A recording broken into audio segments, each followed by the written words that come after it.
Child, stay with me. Let me bless you, honey. Let's get into this capers, garlic, and butter pasta that I made. Emphasis on I made. So let's start with 2 cups of all-purpose flour. And we're going to go ahead and make a well inside of our flour. Now, for the 2 cups of flour, I chose to use 3 large eggs at room temperature. Now, once you have your eggs added, what you want to go ahead and do now is add a little salt. I'm adding salt to mine, okay? I also added about a tablespoon of extra virgin olive oil. Some people leave this step out. It's totally up to you. I chose to add it just so I could make sure my dough was going to be smooth like I wanted it to be. Now we're going to go ahead and start gradually bringing our flour into the mixture. Now, if you know when it comes to kneading dough, okay? It's a process, so you definitely have to be patient.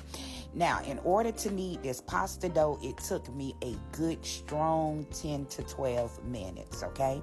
Now, I'm going to continue to show you how it gets smoother as you go along, but you got to keep on putting that elbow grease into it, okay?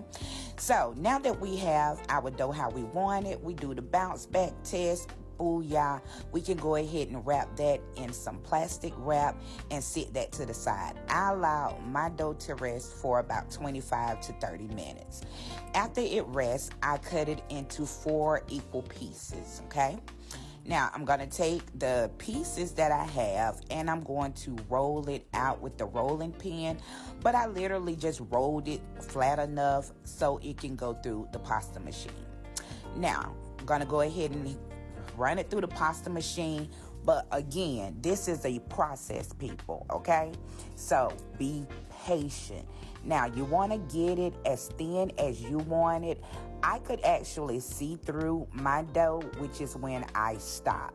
Now, you can cut it how big or wide, shall I say, that you want your noodles to be. I didn't want mine extremely wide, but I didn't want them as small as spaghetti either. Now we're going to go ahead and add the pasta to boiling water.